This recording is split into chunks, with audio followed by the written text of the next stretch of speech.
Hello, many thanks for joining us on Nationwide on the NTA. I am Laure Bala Hassan. The Minister of Defense, Mansour Dang Ali, says the military has developed special forces to counter incidents of ambush. The minister said this while at the Nigerian Army Special Forces School in Buniyadi, Yobe State. Defense correspondent Ismail Musa reports that the minister was received by the Chief of Army Staff, Lieutenant General Tukur Buratai. In the counter-insurgency operations in the northeast, the Nigerian armed forces are fighting unidentified enemy. This is contrary to the conventional warfare, where the enemy is known. The Nigerian Army Special Forces School is therefore critical in the training of strike force team to strike with precision and counter the asymmetric warfare of the Boko Haram terrorists. The Minister of Defense, Mansour Dang Ali, is here to inspect recently acquired war arsenal and to appraise the training of these special mobile strike force. There is a program that we intend to start with as a pilot program, whereby in this training institution they are going to train civil defense, police, and other security agents that will relieve you of some of your position. They will take over, you will move further.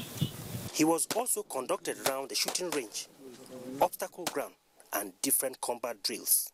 Aside the concerted efforts of the military to eradicate the insurgents, the defense headquarters is appealing for proactive, credible information to enhance the clearance process. From Buniyadi in Yobe State, Ismail Musa, NTA News.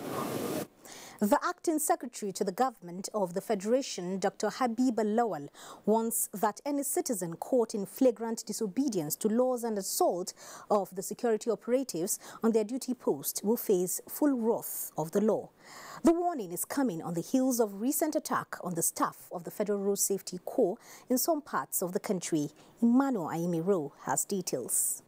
Recent attacks against patrol team of the FRAC in Abia State Sector Command, the attempted abduction of female staff at Kubwa Unit Command, and the burning down of the Duse, Jigawa State Office Complex, which led to loss of life, are among mayhem carried out against members of the Corps. Dr. Roy Ugues, if the rate at which citizens contravene laws and regulations is not checked, it may lead to anarchy. This calls for a strategic meeting with commanding officers on way forward. I will enjoin the Corps to work closely with the Federal Ministry of Justice and the various state counterparts to ensure that all genuine cases in relation to citizens taking laws into their hands are duly prosecuted. We will continue to expand the frontier of collaboration with relevant stakeholders in security and transport unions at the national headquarters. And it is my hope that these initiatives will be replicated at the field commands to build a spirit of collective responsibility in road safety management and avoidance of unnecessary frictions. While encouraging the Corps to continue to discharge its duties without fair favor, Dr. Ugu gave an assurance that government will provide everything it takes for the Corps to function effectively. Emmanuel Ayemiro, NTA News. Nigeria security experts say it is not yet politically mature to have state police. Rather, they say the nation should deploy the use of technology as obtained in other climes to curb crime and criminality. They made the suggestion on Good Morning Nigeria while reviewing the issue of state police to be or not to be. Lydia Sampson has the report. Often, the people are quick to blame the police whenever there is a breakdown of law and order. This has continuously led to the clamor for state police, which some are of the view will be closer to the people. Ironically, experts say this has given the erroneous impression that security is strictly police business. Guests on Good Morning Nigeria say it is not about having a state police, but about more proactive collaboration and proper funding of the present police force, stressing that the issues of trans-border disputes and crime are beyond the state police. The issue of security is so important to the extent that it takes a lot of money. And at the moment, we have states that have not been able to pay salary for almost 6 to 3 months. So if you hand over the police to them, when you are going for a full-blown state police, it means you require a lot of, expertise in terms of manpower. You require a lot of, hardwares. How are they going to purchase the firearms? Are we going to allow 36 states of the Federation to start importing firearms when we are already complaining that there is a proliferation of firearms? The guests who also suggested the decentralization of the force with Deputy Inspectors General deployed to zones were quick to reiterate the need for regular meeting of the Nigerian Police Council to proffer suggestions on how best to police the nation. Technology is important. We are here seated thinking about state police. In the countries that we quote so often, UK, they are moving away from even government police. And they are now using security architecture, which involves technology. Even in South Africa, you go there, you find in complexes, what they are trying to do is to get the police to become watchers of CCTV. it can be nipped in the bud if actually government does the needful. One, by funding security agencies very, very well, especially the Nigerian police. The guests also called for greater involvement of community leaders and other stakeholders through constant interaction to identify peculiar community problems and how best to address them. In Abuja, Lydia Sampson, NTA News. Away from security matters, Minister of Science and Technology, Dr. Ogbonnaya Onu, has advised all Nigerians to embrace science, technology and innovation as it has become a lifeline for all sectors of our national life. This was at a meeting with Governor of Imo State, Rochas Okorocha, on ongoing and completed projects on the Science and Technology Ministry in the southeast zone of the country. Science correspondent Kirian Umayu reports. Dr. Ono informed Governor Okorocha that he was in Imo State to flag off Waste to Wealth project of the ministry domiciled in Umuahia, and that plans are underway to establish leather institutions across the 6 political zones of the country, and that of the southeast zone will be established in Okbuto in Imo State. The Vatican, they did a lot of study, and they found out that the difference between developed and developing countries is science and technology. And the Vatican felt that they will show interest in Africa by encouraging young people to pursue careers in science and technology, and also to be interested in research and innovation. And they chose Nigeria for Africa, and in Nigeria, Imo State was chosen. Ideas rule the world, and I can see you churn out ideas that can bring about transformation in Africa, not only in Nigeria. I commend you seriously. Dr. Ogbonnaya also inspected the Assumpta Science Center Chemistry Laboratory in Orodo Mbitoli local government area of Imo State, an ongoing project of Ministry of Science and Technology. He unveiled the National Science, Technology and Innovation Roadmap 2017 to 2030 to staff of the ministry in the southeast zone at the Incubation Center, Naze, Owerri. The roadmap is a unique piece formulated to redirect the energy of the nation. Kirian Umayo, NTA News.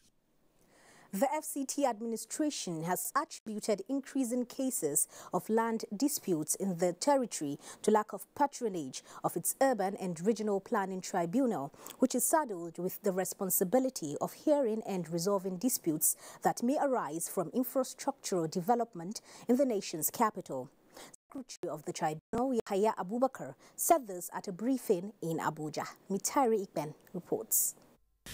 The FCT Urban and Regional Planning Tribunal was established in 1996 as a judicial body to arbitrate between land developers and FCT agencies towards eliminating all bottlenecks associated with the implementation of the Abuja Master Plan. Since inception, however, only 90 cases have been brought by litigants before the tribunal. Yahaya Abubakar says while the tribunal is a court of law, it can only try cases brought before it by the public. The public has not been patronizing the tribunal as expected due to the lack of knowledge of the existence of the tribunal to ensure that developers in the FCT respect and abide by the provisions of the Nigerian Urban and Regional Planning Act. He also advised personnel of FCT agencies, including the Development Control Department, not to take laws into their hands in addressing violations of the Abuja Master Plan, but refer cases to the tribunal. The tribunal requires the cooperation of all stakeholder departments and agencies as well as the public in order to function maximally and effectively. Out of 90 cases brought so far to the tribunal, 12 have been determined, 18 struck out for lack of jurisdiction, and 53 are ongoing. In Abuja, Mitaire Ikwen, NTA News. After several media highlights by NTA, the federal government, through Federal Ministry of Works, has commenced intervention work on the deplorable portion of the Calabar-Odukpani Federal Road in Cross River State. Uduaketim reports that without the guide intervention by the federal government, the city of Calabar would have been cut from neighboring cities. Being the only access road to the Cross River State capital, motorists and commuters plying the road applauded the federal government for the intervention and called for speedy execution of the project to ease traffic. Government will help to facilitate the work so that lives that have gone will no more be talking about people have lost their lives. That will be helpful. It's just small to divide the road into two. So we are calling on the relevant agencies to come and assist us. Assistant Director of Federal Ministry of Power, Works and Housing, Mr. Basin Sentop, said to ease the reconstruction work at the affected portion, a diversion is already created for vehicular movements. The site agent for the construction firm handling the project said within 3 months the job will be delivered. We are trying to create a diversion where we can divert all the traffic through, so that we can have time to fix the third portion of the road. We have to be patient. At this stage, the road is narrow. Very soon they will start to just have to be patient. And I will also appeal that the law enforcement people should be here with us to control the traffic seriously. The deep gully at Palmol Estate along the Calabar-Odukpani Federal Highway had been a death trap for a long time, causing several road accidents in the area. From Calabar-Odukpani Federal Highway, Uduak Etam, NTA News. Nasarawa State Government is partnering Federal Capital Territory Administration to ensure the completion of Karshi-Abuja Road to ease congestion on Kefi-Abuja Highway. Governor Umaru Tanko Almakura said this while inaugurating the first phase of the road project from Tudunwada near Kefi to Karshi in the FCT. Joshua Ojito has details. Inaugurating the first phase of the road, Nasarawa State Governor Umaru Tanko Almakura said construction of network of roads in Karu is to ease pressure on Kefi-Maraba-Nyanya Highway by providing alternative routes for commuters. The state government is also embarking on slope upgrade around the Karu axis through the provision of infrastructure that will fast-track development in communities around the Federal Capital Territory. Our mindset is on keying into smart city concept. We're not just building residences here and there. We are also mindful of the status of areas that are within and around the Federal Capital Territory, within the concept of the development. His Excellency. In the meantime, Governor Almakura presented staff of office to the Emir of Karshi, Alhaji Sani Muhammad Bako II, where he advocated constitutional role for traditional rulers in the country in view of their contribution to peace building. From Kashi in Karu local government area of Nasarawa State, Joshua Ojito, NTA News. 70 federal civil servants who subscribed to Kurudu Fish Estate have been handed over keys to own various categories of the housing units. Head of Civil Service of the Federation, Winifred Oyoita, supported by the Minister of Labour and Employment, Chris Ngige, said the fish program is in furtherance to the commitment of the President Buhari-led administration towards providing decent shelter to the nation's workforce. President Muhammadu Buhari performed the groundbreaking ceremony of fish program on August 1st, 2016. And now the government's welfare instrument has put smiles on the faces of some civil servants, as they are now proud owners of houses in the Federal Capital Territory. Lagos is our first port of call, where court orders permanent forfeiture of Dezani's mansion to federal government. These and more with Ademola Adeoye. Hello, Ademola. It's over to you. Thank you, Laure. Good afternoon and welcome to Lagos. The Federal High Court, Lagos, has ordered that the high-rise building on Banana Island, Lagos, belonging to former Minister of Petroleum, Desiani Alison Madueke, be permanently forfeited to the federal government. Justice Chuka Obiozo of the Federal High Court ordered the forfeiture. Viera Chumba reports that the property is valued at about $37.5 million. FCC had on July 19th this year obtained a court order to temporarily seize the property located at Building 3, Block B, Bella Vista Plot, Federal Government Layout, Banana Island Foreshore Estate. The building has 24 apartments, 18 flats, and 6 penthouses. The court had directed that the temporary forfeiture order be published in a newspaper for anyone interested in the property and funds accruing from rent to appear before it to show cause why it should not be forfeited permanently. At the resumed hearing, the EFCC counsel Anselm Ozioko told Justice Obiozo that the publication order had been complied with. He, however, stated that no one has contested the forfeiture order. The EFCC counsel urged Justice Obiozo to grant the permanent forfeiture of the property and funds. In his ruling, Justice Obiozo granted the order following no responses from any interested party. He also ordered the forfeiture of more than $2 million and over 84 million naira realized as rents on the property to the federal government. The anti-graft agency had earlier told the court that the Banana Island mansion was reasonably suspected to have been acquired with proceeds of corruption.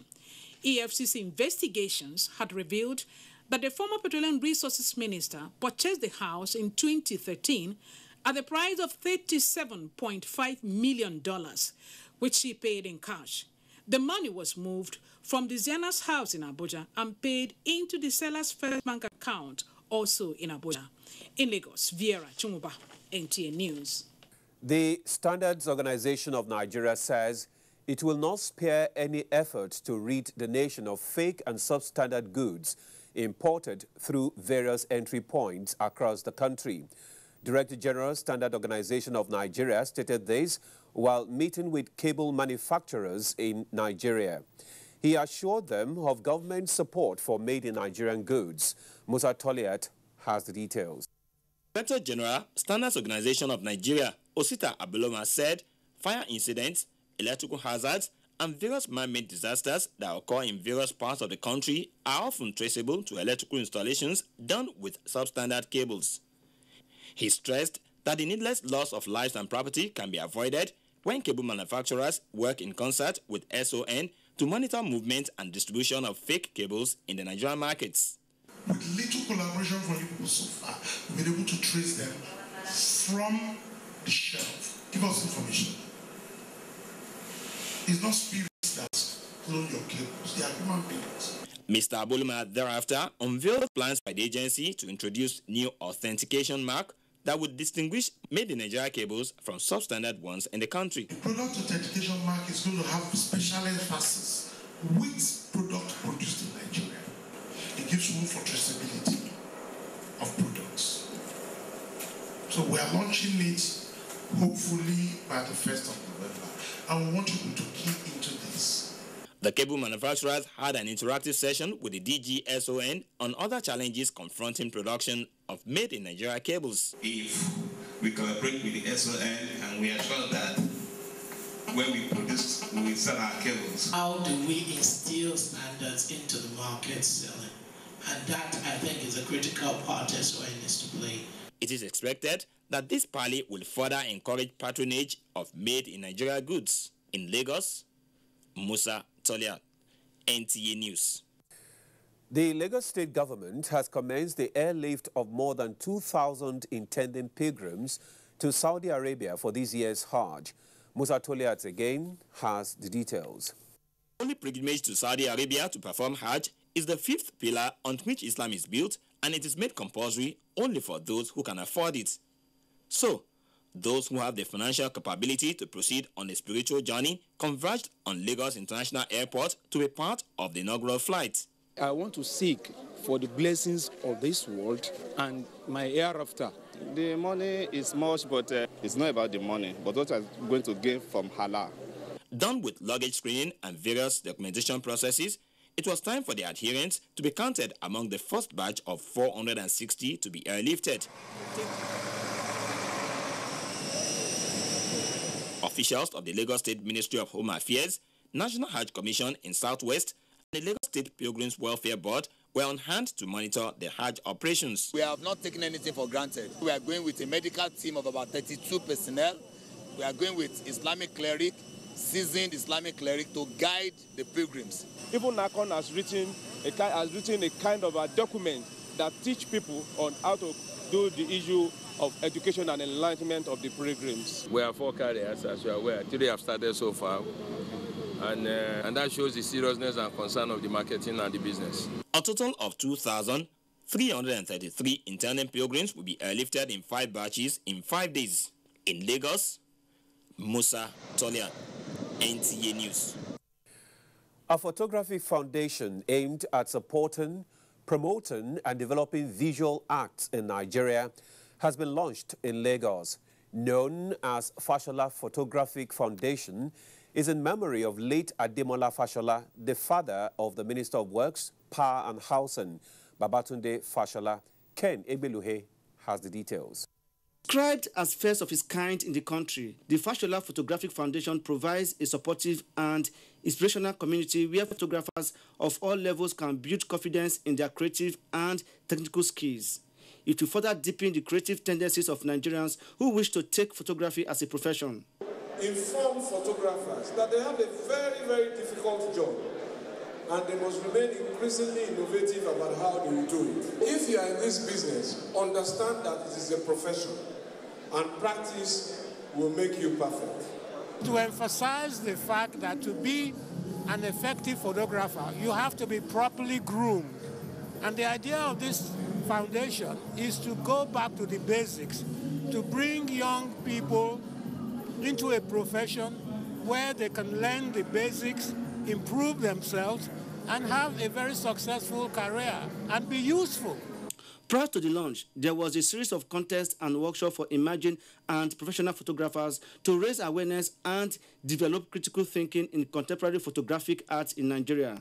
1,000 contestants entered for the competition. 30 contestants made it to the final. Vivian Nwombi emerged winner and Kehinde Yusuf as first runner-up. The 2 winners are to enjoy an all-expenses-paid trip to the New York Film Academy. It's a huge opportunity for young photographers to be able to find their footing and, get better acquainted with photography. So, yeah. It has actually been an amazing experience. The foundation is expected to transform into a training institute soon to help young photographers and filmmakers to grow their career in photography. In Lagos, Ken Egbeluge, NTA News.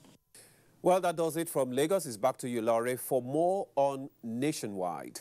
Good afternoon. Thank you, Ademola. Minister of Works, Power and Housing, Babatunde Fashola, says Nigerians must adopt the culture of energy management in order to have stable and uninterrupted power supply. He was speaking at a forum organized by the Petroleum Club in Lagos. Joy Ken Abakboya has details. The Minister of Power, Works and Housing, Babatunde Fashola, said the power roadmap of the present administration is geared towards achieving increased, stable and uninterrupted energy. This roadmap, he said, resulted in the 6,000 megawatts generated in the country as of last week. When I assumed office, we were told the translation problem is the biggest problem. It is this, it is that, can only generate 5,000 megawatts. The simulated capacity of the transmission station is 6,300 megawatts. While calling for support and patience from Nigerians, the minister said the power recovery program will bring solution to the problems that have plagued the sector for a long time. And the end of the road really is uninterrupted power. Uninterrupted power then means that we become more efficient in how we use energy, we become more disciplined in how we manage energy.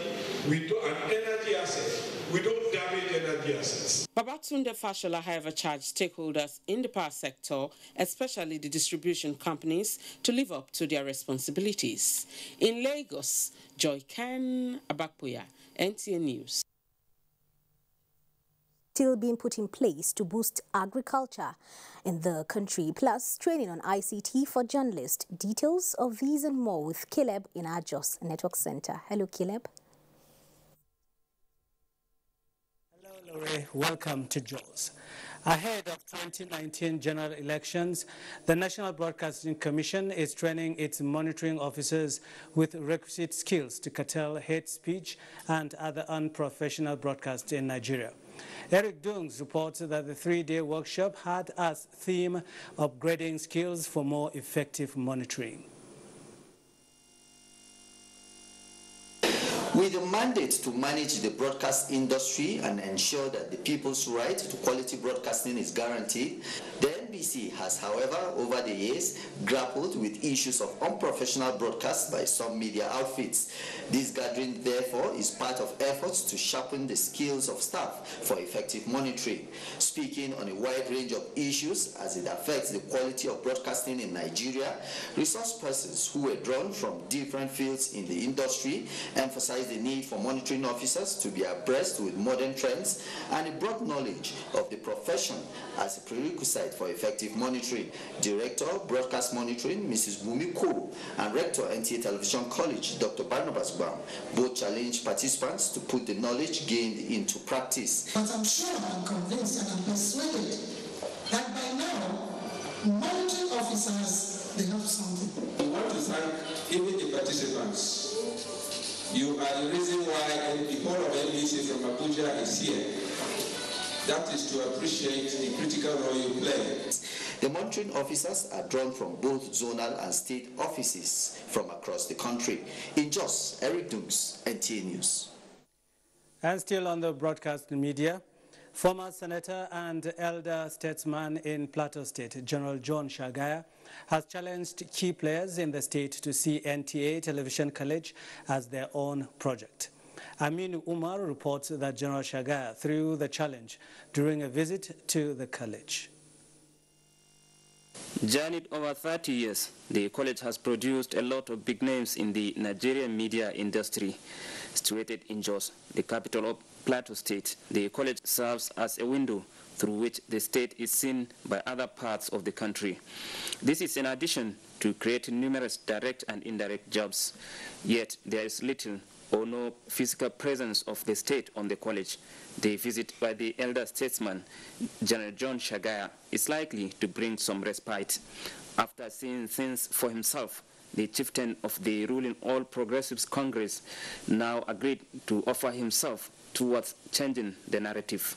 The Minister of Information is a personal friend, and so the challenges that the Institute is facing, and I'm sure when I see the DG, he will add a little bit to that. And so I take out a message of being an errand boy to this institute and, of course, to NTA. The rector of the college, Dr. Barnabas Bam, commended the general for the visit. He utilized the platform to reaffirm the need for the senator's intervention towards making the college greater. The visit was rounded off with an interaction between the visitor and media practitioners from different parts of the country who are in the college for a proficiency course. He asked them to be agents of national unity and integration. In Jos, Amin Umar, NTA News. In another development, 50 journalists have been trained on the application of ICT in modern journalism. Organized by the Nigerian Union of Journalists, Bauchi State Council, supported by the Abubakar Tattari Ali Polytechnic, Bauchi. The training seeks to keep participants abreast of modern trends in journalism. Bulak Afsa reports. Organized by the Nigerian Union of Journalists, Bauchi State Chapter, with the support of the Polytechnic, the training focused on the use of social media in modern journalism. The effective discharge of these responsibilities by practitioners improve good governance and sustainable development. Rector of ATAP, Suleiman Mohamed Lami, charged journalists to use their reports to unite the nation and not further divide it. He said his institution will continue to partner with journalists to ensure that they are abreast with trends in modern journalism. All the journalists in both states, they need to be up to date. I think it's one of the reasons why they organize this. In Bauchi, Bulak Afsa, NTA News. And away from the media, key players in the food distribution chain have identified multiple taxation as a major factor in the rising cost of foodstuff. Ben Mutu reports that this was at a meeting convened by the Nigeria Association of Agriculture Product Dealers in collaboration with the Nigeria Police. Those involved in the campaign are the Nigeria Association of Agricultural Product Dealers, the Nigeria Police, National Union of Road Transport Workers, and a host of others with a common goal to support the federal government's effort to force down the prices of food. Key players in the agricultural sector say the hike in prices of foodstuff, especially those locally produced, is due to multiple taxation, levies, and harassment of transporters. They therefore called on the federal government to check the excesses of the numerous illegal checkpoints on the national highway where extortion of drivers is carried out unabated. Marketers who buy from the farmers to go and sell. Let the transporters who are involved in carrying food from Sokoto to Lagos. Then the consumer. In most cases, this food, by the time you get to your dining table, it is about 1,000 times more costly than how it should be. We are also using this opportunity, this medium also, to seek the support of other stakeholders to key in into this forum so that collectively we can bring this thing to an end.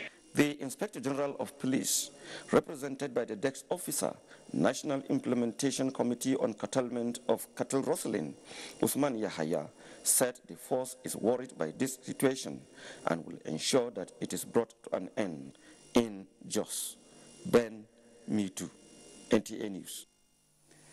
And that's it from Jos. Lore, it's back to you. Many thanks, Caleb. And you can watch this news live online via the NTA mobile app, which you can download on your Android device at the Google Play Store or at the Apple Store if you use devices with iOS. You're watching Nationwide on the NTA. We now take a break for some messages. The news continues shortly. Don't go away. Change does not just happen. You and I and all of us must appreciate that we all have our part to play if we want to bring change about. We must change our lawless habits, our attitude to public office, and public trust.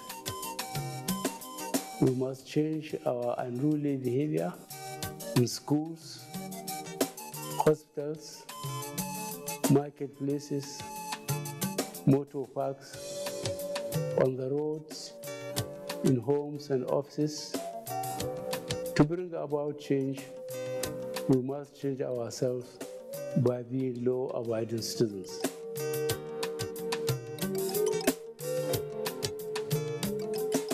Media reporters with hate speech and national development on the front burner this week on NTA Tuesday Live. Tuesday Live promises to be incisive, informative, and educative.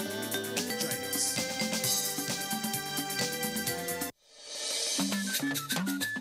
National Council for Arts and Culture, Abuja presents 10th African Arts Crafts Expo, AFAC Expo 2017, the biggest arts and crafts expo in Africa. Theme, Nigerian crafts, the untapped treasure. Date, 27th August to 17th September 2017. Venue, Arts and Crafts Village, beside Sheraton Hotel and Yaradua Center, Abuja. Time, 9 a.m. daily. AFAC presents a unique platform for artists, crafts dealers, manufacturers, and other stakeholders to buy, sell, and promote products from Nigeria and other African countries. For more information, please call Chinwe on 0803-321-7724, Gerald on 0802-3345-301. National Council for Arts and Culture, our culture, our pride. Otumba Olusegun Wonshewe, Director General, announcer. This week, your rib-cracking comedy, Professor John Bull, takes a swipe at how we think we belong among the human race while others do not belong. Albinos, a hunchback, and everyone else in their category. Anywhere they enter, there's bad luck. Simply because they possess certain genetic differences from the majority. What do you want? I want to buy banana. Please go. Why we all feel pain, joy, and human blood flows in all of us. Nani Pepo went to your shop. It's a restaurant. Yeah. Any naming ceremony names you want to give to it, get to it. I does not care. Keep a date with Professor John Bull in this episode titled Not One of Us. So these people not give the work. They said the post is no longer vacant. Over and out. Brought to you by Glow, the largest data network. Glow Unlimited.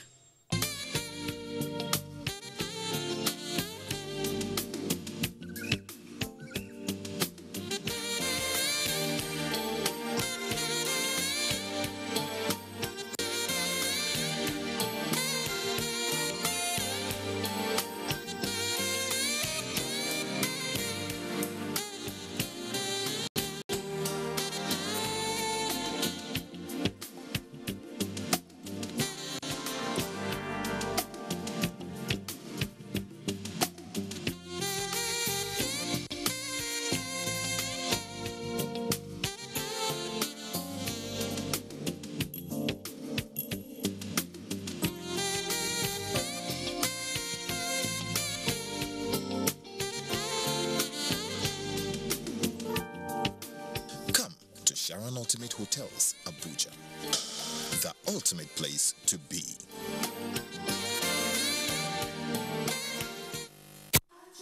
Get ready for the Diaspora Festival, Badagry, Lagos, as we welcome diasporans. Our ancestors walked through the door of no return.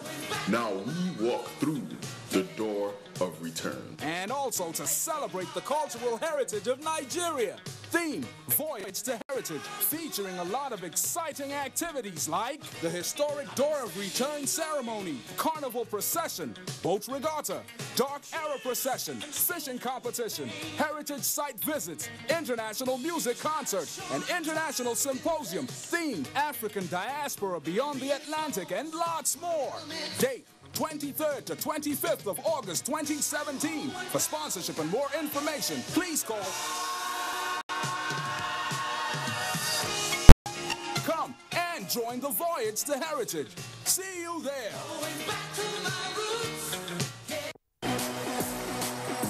Oh, and she does it. Oh, she looks so terrific. Second goal for Canada. One last chance to launch a massive one. Oh my goodness me! Absolutely beautiful. That's That's another championship record. All-star once again in the throws. But Bolt's already smiling. Dare we ever doubt him? 19.56. Usain Bolt is just unstoppable.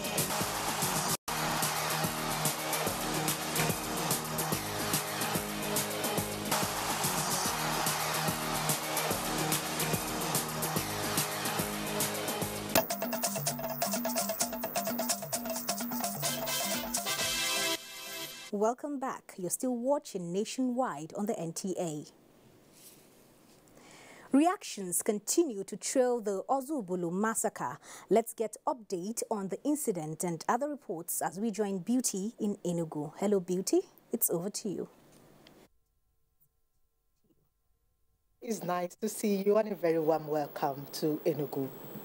The Minister of Women Affairs and Social Development, Senator Aisha Hassan, has tasked Nigerian women to key into the National Women Empowerment Fund to enhance their living conditions. The minister was speaking during a town hall meeting in Enugu to enlighten women groups on the federal government social investment intervention program. Nkiru Anifela has more. The National Women Empowerment Fund has 4 key objectives, among which are to provide microcredit loans to women, reduce poverty among rural dwellers, and assist in rebuilding the economies of rural areas through financial inclusion. Under the program, each beneficiary can get between 10 to 100,000 naira as loan, which is repayable in 6 months and interest-free with no collateral required. The minister, while addressing the women groups, said the federal government has set aside the sum of 1.6 billion naira exclusively for the empowerment of women who have no income or working capital to undertake productive ventures. It is actually targeted to very small business people, especially in the rural areas. We want, especially for women, to have financial inclusion. The Enugu State Commissioner for Gender Affairs, Princess Peace Nnaji, stated that the state government has empowered over 2,000 women to engage in various commercial and small-scale businesses. Earlier, the minister paid a courtesy visit to the state governor, Ifeanyi Ugwuanyi, where she emphasized the need for all tiers of government to ensure effective implementation of all programs that will improve women development. In Enugu, Nkiru Anyefiena, NTA News. The Catholic Bishop of Enugu Diocese, Most Reverend Callistus Onaga, and other residents of Enugu have condemned in strong terms the Sunday killings of worshippers at a Catholic church in Ozubulu, Ekwisigo local government area of Anambra State. Sudan Eze will tell us more. The Catholic Bishop, Most Reverend Onaga, and other clergy expressed shock at the dastardly act of the assailants who they said displayed total disregard for a place of worship by opening fire on worshippers. The act, they said, is sacrilegious. How can a group go and settle their scores in the house of God in the midst of people who have no idea about what they are doing, except for the fact that they are worshiping in a church, presumably built by one of them? We say God we worship who sees everything. No matter whatever amount that is involved in this, whoever engineered those who came to do this work will not go unpunished. You see, the sanctity of human life is something that is well enshrined in all holy books. Even our consciences say so. Others who also condemned the incident said it is a misnomer and a reflection of the level of moral decadence in the society. While condoling the bereaved families and the government and people of Anambra State, they enjoin their authorities to ensure that the perpetrators are fished out and punished adequately. In Enugu, Susan Eze, NTA News. Oji Uzo Bridge by Emele Ogun Road, Abia State, is on the verge of collapse and poses threats to life. Residents in the area are therefore calling for urgent government intervention. Eugenia Undubisi also reports that residents of Egege Street face the danger of being sacked owing to erosion menace. Some motorists and residents expressed dissatisfaction on the quality of work done on the road, attributing it to the fast collapse of the bridge. They also noted the impending danger associated with the current state if nothing is done urgently. As if this bridge happens to collapse, as this thing is happening now, nobody can link Ngwa Road and the Melogu Road again. And this road is a major road that can help people divert Road. At distant time, you will discover that this road will divide into two because this thing is gradually creeping into the road. One part of the popular Good Morning Market along the Emelogu Road has been taken over by erosion, which has sacked some traders. Whenever you come in the morning, you see your shade fall by the rainfall that fall in the night. Similarly, at Egege by Omoba Road, residents in the area are also threatened by a gully erosion, which has affected socio-economic lives of the people. And anytime we rainfall, now so we have many people falling inside the river. They called on the state government and other relevant authorities to save their soul as they live in fear daily. In Aba, Eugenia and DVC, NTA News. And Larry, we through here is back to you in Abuja. Thank you, Beauty. The Anambra State Governor, Willie Obiano, says the State Police Command has arrested some of the suspects that perpetrated the heinous crime at St. Philip's Catholic Church, Ozubulu, in Ekusigo local government area of the state. The governor stated this in a broadcast on the position of his administration on the incident. Benson Osadebe reports. The state governor, who declared today a day of mourning in honor of those that lost their lives in the church massacre, called for a minute silence to be observed and prayers to be said in all the churches across Nigeria and in diaspora. We've taken bold steps to bring them to book and restore the peace and tranquility that Anambra State has enjoyed since the past 3 years. Sincerely, there is no cause for fear or alarm here. Anambra State is safe. Our churches and places of worship are safe. So our people should not be discouraged from going to church to serve their God because of what happened in Amaba. While condemning the senseless killing and brazen violation of people's sacred place of worship, Governor Obiano vowed that this will be the last time such will happen under his watch. In Anambra, in all our 25 years history, never has a single act of senseless violence consumed so many lives. I strongly condemn this wanton killings of our fellow citizens who left their loved ones in the early hours of Sunday morning to worship their God. I condemn the senseless violation of sacred places of worship by people to whom neither man nor God is worthy of respect or honor. He maintained that the suspects, no matter how highly placed, must face the wrath of the law. From Government House, Oka, Benson Osadebe, NTA News. Minister of Defense visits Army Training School in Buniyadi, Yobe State. Details as we join Lami in our Maiduguri Network Center. Hello, Lami, you're on.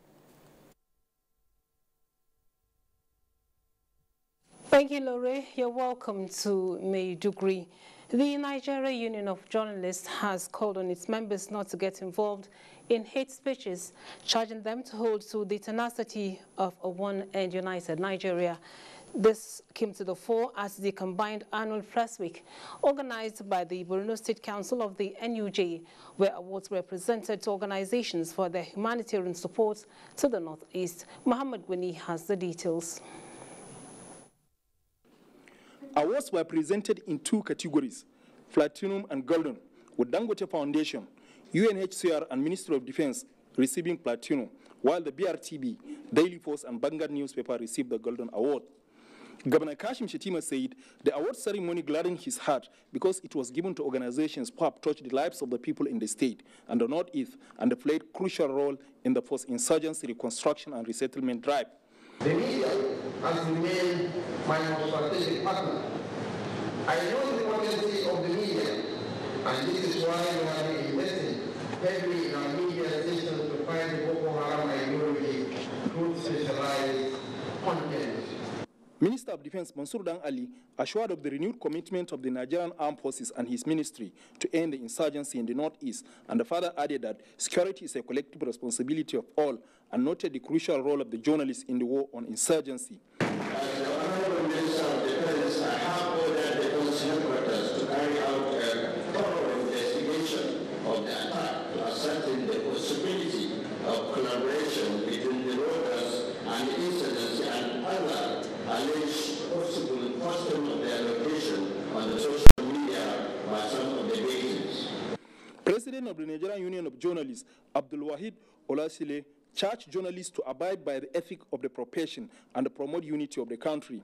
In a paper titled The Post-Conflict Reconstruction of Communities in the Northeast, The Journey So Far, Commissioner Reconstruction, Rehabilitation and Resettlement, Professor Babagana Umara said, building resilience of the IDPs to resettle in their community is the only solution to the challenges facing the Northeast, hence the reconstruction by the state government of about 15 local government areas. Professor Damjuma Gambo of the University of Maiduguri also emphasized the need for change in the mindset of the people to appreciate the efforts to resettle them in their communities.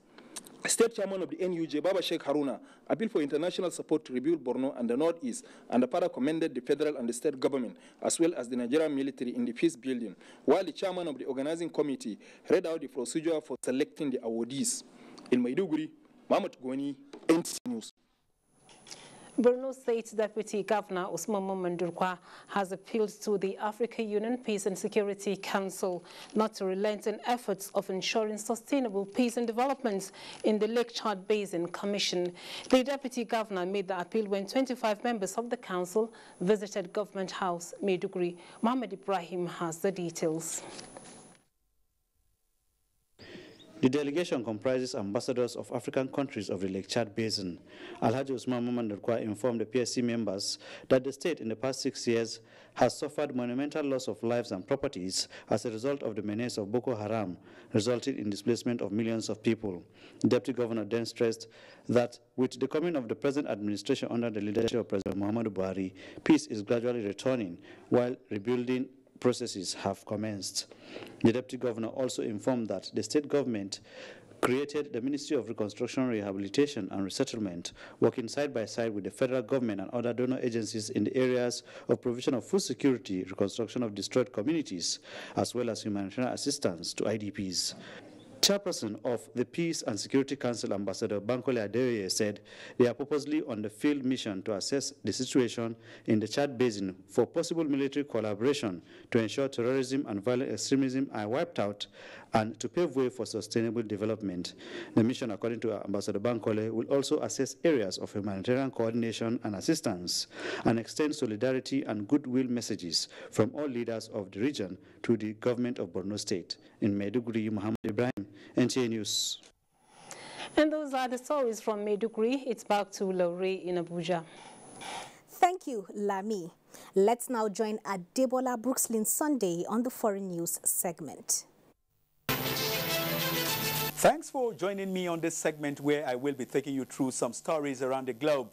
But let's begin from Africa, where Mauritanians have voted to abolish the upper house of their parliament, the Senate, in a controversial referendum that was boycotted by the opposition. The result is seen as a victory for President Mohamed Abdelaziz, who is accused by his rival of trying to extend his mandate, which he denies. He called the referendum after the Senate rejected his proposal to change the constitution. Meanwhile, an asylum seeker who was being held at Australian-run detention center on Manus Island has been found dead. Police say the man's body was found near the East Lorengua Refugee Transit Center on Monday morning. Australia's Immigration and Border Protection Department said Papua New Guinea authorities are investigating the death. Police said the man, who is from Iran, took his own life, though reports say other residents contested that. The man's name has not been released. Asylum seekers who arrived in Australia by boats are detained at Manus Island Center as part of government's long-standing policy. The controversial center is due to close by 31st of October. North Korea has vowed to retaliate and make the U.S. pay a price for drafting fresh UN sanctions over its banned nuclear weapon program. The sanctions were unanimously passed by the UN Security Council on Saturday. The sanctions will aim to reduce North Korea's export revenue by a third. Meanwhile, North Korea insisted it will continue to develop its controversial nuclear weapon program. And that's it on this segment. The news continues. And now sports with Dende Sonny.